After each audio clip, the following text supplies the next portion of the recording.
penelitian saya yang dimana salah satunya yang paling membuat saya menarik untuk menulis tentang penelitian ini. Yang dimana judul dari penelitian ini tentang aspek hukum penanggulangan pencemaran air laut akibat dari kegiatan adanya lalu lintas di dalam pelayaran di dalam menangkap ikan. Kenapa saya sangat tertarik untuk meneliti tentang bagaimana pencemaran air laut? Di mana kita lihat intensitas dari transportasi laut, ya kan? Itu kita lihat sangatlah sering terjadi, terutama di wilayah Asahan, Tanjung Balai dan Batu Barat, di mana saya lakukan penelitian ini di wilayah Tanjung Balai. Di sana sering terjadi, kita lihat banyaknya kapal-kapal, mulai dari kapal tanker ataupun transportasi penumpang yang atau membawa penumpang, yang dimana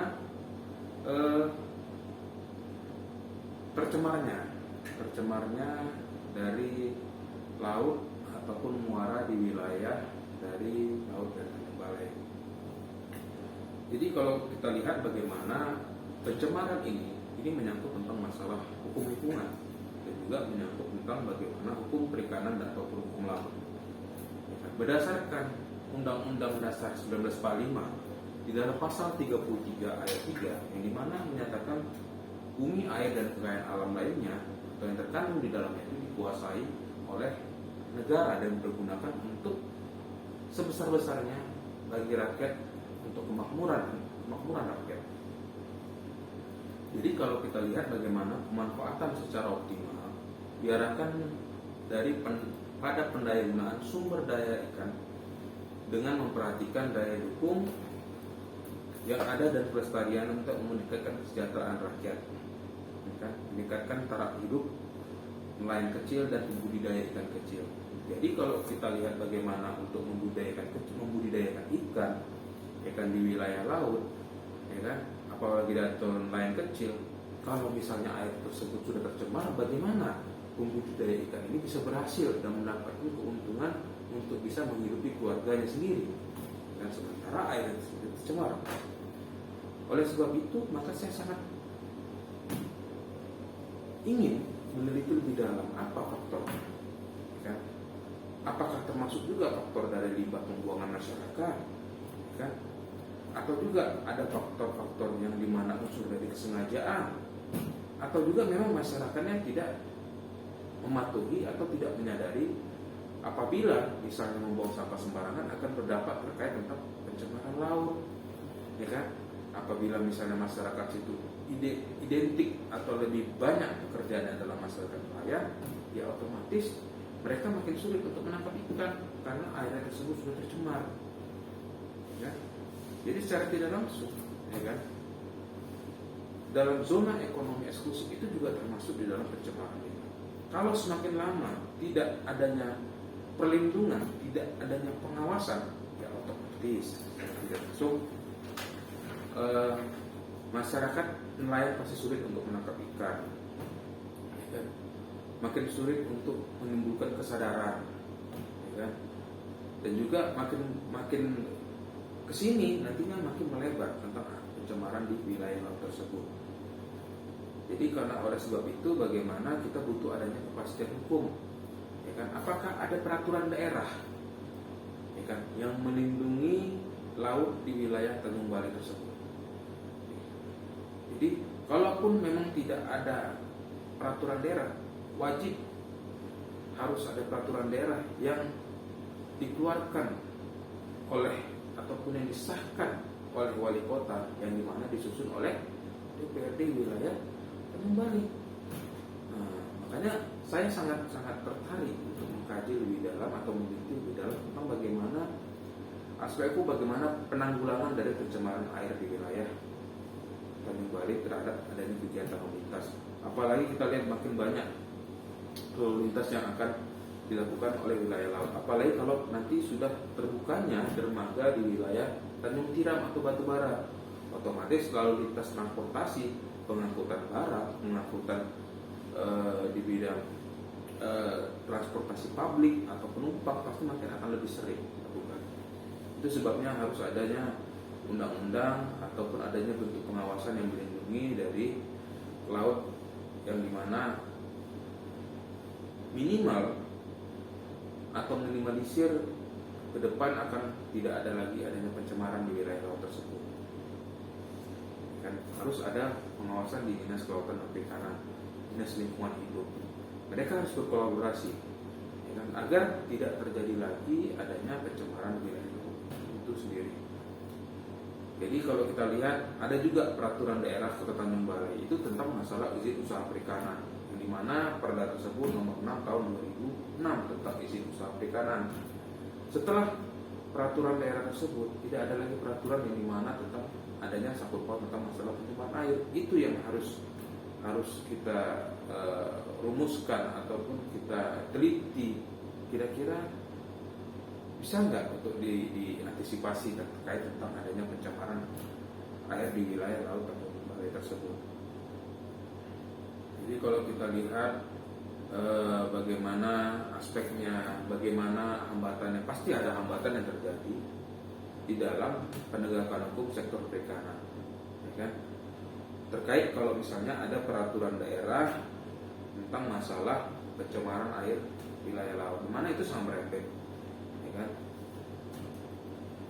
Jadi kalau kita lihat bagaimana target keluaran dari penelitian ini, saya selaku peneliti berharap akan ini bisa dipublikasikan atau diseminarkan di dalam pengembangan ilmu pengetahuan, bisa sebagai bahan ajar mahasiswa, bisa memberikan informasi kepada rakyat atau kepada masyarakat dalam memberikan pemahaman berupa hasil kajian ilmu pengetahuan, ya kan, menimbulkan atau menumbuhkan wawasan dari masyarakat, apalagi masyarakat nelayan, bahwa pentingnya untuk menjaga pencemaran di laut agar tidak terjadi lagi.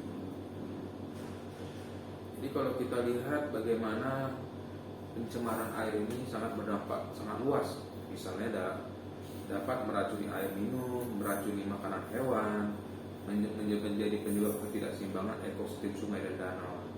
Juga bagaimana pengerusakan hutan akibat hujan asam dan sebagainya.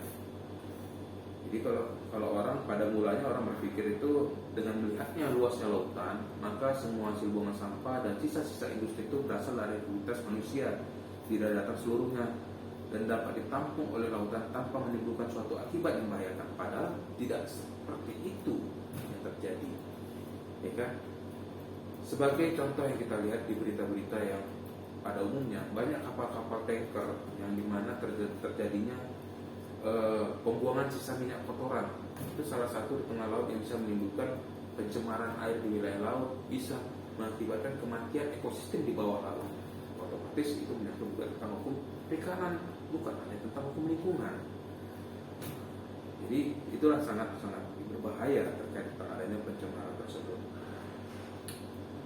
Pencemaran laut itu merupakan ancaman yang benar-benar harus ditangani secara sungguh-sungguh, ya kan? Jadi perlu adanya koordinasi, perlu adanya korelasi, ya kan? Makanya secara tidak langsung kita wajib untuk memantau, melihat, ya kan? Ataupun merumuskan, mendiskusikan kepada masyarakat, kira-kira kemana kita bawa laut kita ini, apakah harus kita jaga atau digimanain, sementara masyarakat lain membutuhkan ekosistem di bawah tersebut, ya harusnya harus kita jaga, kan, terkait jangan ada lagi limbah industri dan lain-lain. Sebuah kasus pencemaran kita lihat banyaknya contoh, ya, seperti di wilayah Kalimantan dulu sempat beberapa tahun yang lalu terjadi adanya pengerusakan wilayah pencemaran di wilayah laut. Habis itu terumbu karang juga diambil, ya kan?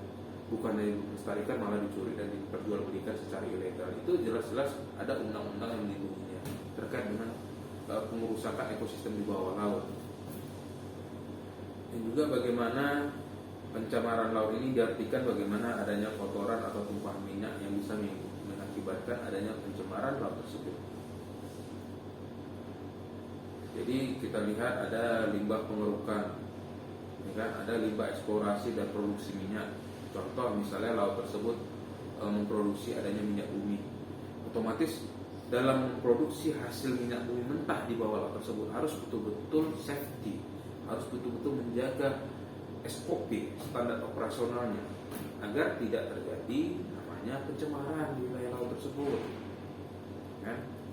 Dan juga bagaimana cemaran panas, di mana apakah terhadap perubahan suhu air, suhu tinggi di laut dapat menyebabkan penularan dini, migrasi ikan yang tidak alami, penurunan oksigen terlarut, atau kematian binatang laut atau hewani di bawah laut. Jadi oleh sebab itu saya tertarik pada saat itu ingin meneliti lebih dalam tentang bagaimana pencemaran air laut dari kegiatan lalu lintas ini, ya kan? Apalagi sebentar lagi akan terbukanya dermaga itu akan menjadi sebuah tantangan ke depan. Apakah terkait tentang aturan dari komitmen ini masih bisa kita tegakkan, ya kan? Apalagi masalah pencemaran air ini sangat riskan ya sebenarnya, sangat riskan terkait tentang penelitian ini. Dimana saya melakukan penelitian ini juga penelitian secara analisis atau data secara kualitatif, yang dimana nantinya saya lakukan itu adalah wawancara terhadap pihak masyarakat, pihak nelayan, dan juga pihak dari dinas-dinas yang terkait, dinas lingkungan hidup, dinas kelautan dan perikanan, apa yang terjadi gitu kan, terutama dinas perhubungan laut, karena salah satunya itu menjaga dari lalu lintas di wilayah laut tersebut. Apakah lalu lintas wilayah laut tersebut memang posisinya tersebut memang layak untuk dijalankan suatu kapal pada saat sudah diizinkan dari kapal laut tersebut. Jadi oleh sebab itu bagaimana penanggulangan terhadap pencemaran laut ini, maka di mana sumber pencemaran itu adanya dari limbah industri atau limbah domestik yang dibuang ke sungai dan mengalir ke laut, ya kan? Jadi secara tidak langsung harus adanya kita pengawasan, ya kan? Harus adanya pengawasan agar tidak terjadi adanya pencemaran di bawah laut. Dan juga bagaimana sumber daya alam di laut itu harus dijaga kelestariannya dengan tetap mempertahankan lingkungan laut pada kondisi yang menghubungkan bagi hakikat laut, dan juga bagaimana sistem pengelolaan di wilayah laut itu sendiri. Pembuangan limbah ke dalam laut secara tidak terkendali dapat membawa akibat kerusakan yang parah pada lingkungan laut, khususnya bagi negara-negara kepulauan.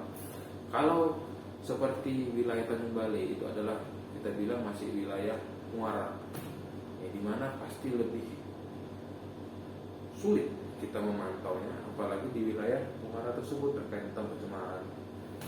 Ke depan mudah-mudahan saya akan melakukan penelitian lebih dalam lagi terkait tentang masalah penanggulangan atau pencemaran air ini, di mana ke depan saya berharap adanya kerjasama juga dari dosen-dosen atau mahasiswa juga, dan juga bersama mahasiswa juga, agar ke depan penelitian ini juga ada berkesinambungan, ya.